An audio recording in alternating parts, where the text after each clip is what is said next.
Let's welcome on board Mr. Vinayak Chatterjee. He's the founder and managing trustee of the Infravision Foundation as well.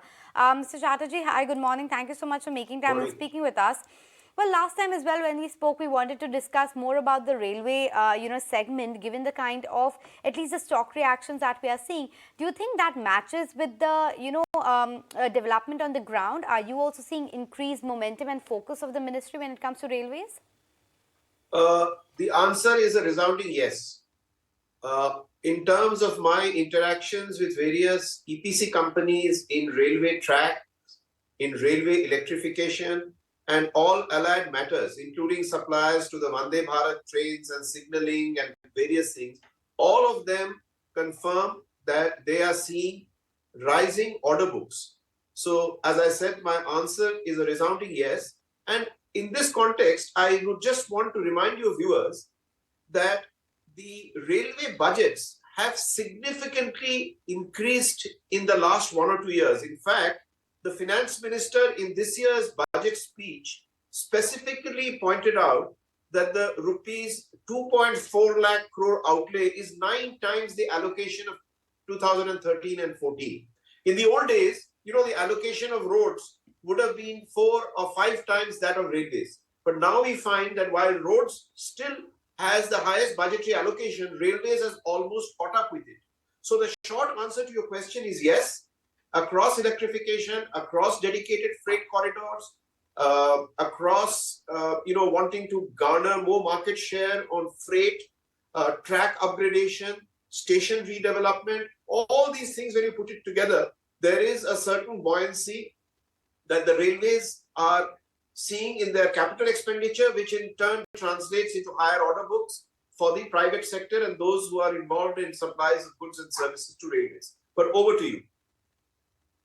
Indeed. And Mr. Chatterjee, given that we've also seen the railways targets to introduce more Vande Bharat trains, more modern trains, do you see the revenue as well from the passenger segment continuing to grow, given that recently as well we saw the Indian Railways recording the highest ever earnings of about 2.3 lakh crore from freight and passenger segment for 22-23? Yes, you've actually touched upon a very interesting transformation. There are now a lot of traffic evidence that the Indian traveler is increasingly preferring, in a radius of about 300 to 350 kilometers intercity travel. There is an increasing tendency to shift away from air or self-drive or roads into this new category of Tejas and Vande Bharat trains. And that shift is discernible.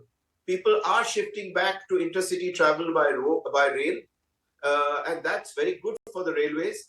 And linked to this is the fact that there is increasing appreciation for the station upgradation program. Indian railway stations compared to 10 years ago have 2 very significant differences, 3 actually. They have a whole bunch of services geared to the passenger in terms of escalators, disabled passengers. They are completely far more cleaner. The access has improved, and the architecture and the layout across many cities and towns in India are reflective of a new, shall we say, generation of stations that are asserting their beauty, cleanliness, and efficiency. So all these trends are happening, which I think bodes well for a transformation of the image of the railways in the minds of the Indian public.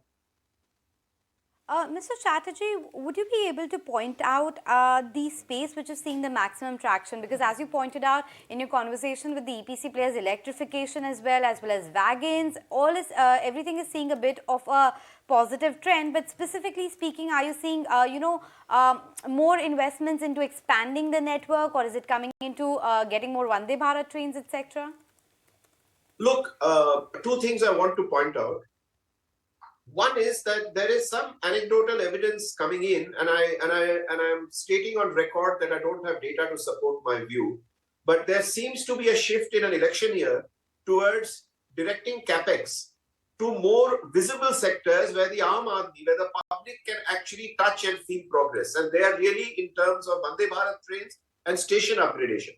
I think large sections of the country are seeing this new style train zip across the countryside, as well as passing through cleaner and new generation stations. So I think that in this last year before we head for general elections, there is a discernible trend towards shifting a part of the capex to high visibility projects which are visible to the Aam Aadmi, as distinct from electrification or new tracks which are not visible to the Aam Aadmi. Now, I want to also point out a serious challenge, and that has been pointed out in various reports of the Finance Ministry, that the railways have not actually lived up to the expectations on monetizing of PPP.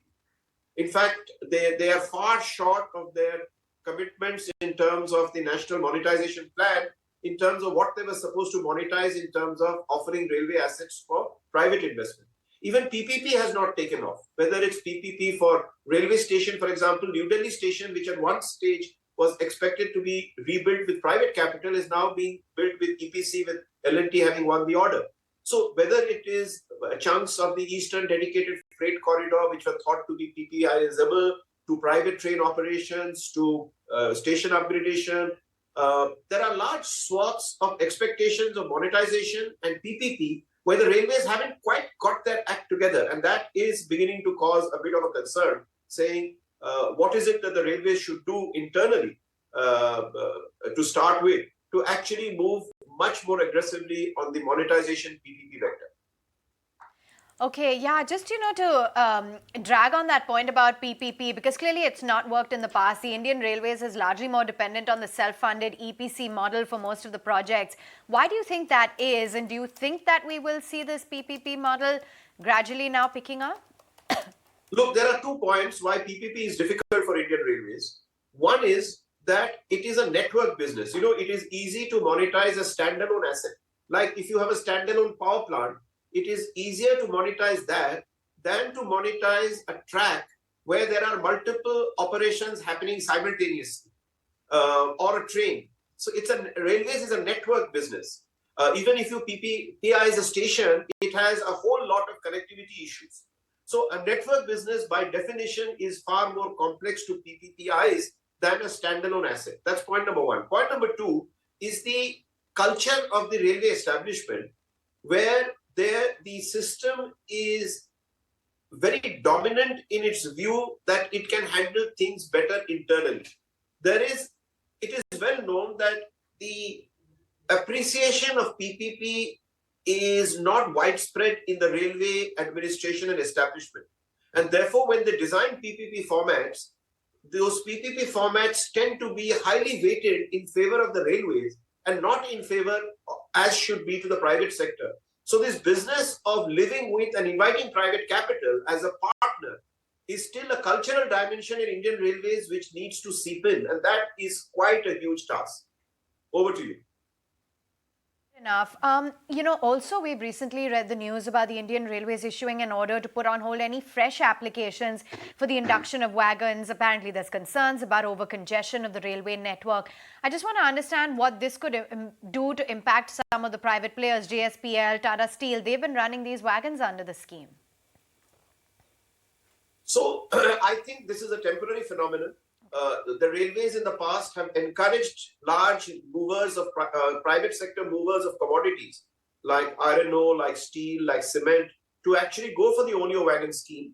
But I think the issues of congestion across some major nodal points, largely on the Indo-Gangetic plain, the biggest congestion blocks are around stations like Mughal Sarai, etc., where a huge volume of, and in the Orissa, Bengal, that area where huge degree of coal and iron ore and large commodity movements take place. So I am aware that steps are being taken to create bypasses, increase the number of tracks on a war footing. So my suspicion is that this ban is not a long-term ban, it's a temporary ban till issues of congestion sort themselves out. Sure. And in the meantime, hopefully the railways will increase their own efficiency. Sure, Mr. Chatterjee, I'm afraid we're going to have to wind it down there. We're a little constrained on time, but appreciate your thoughts. Let's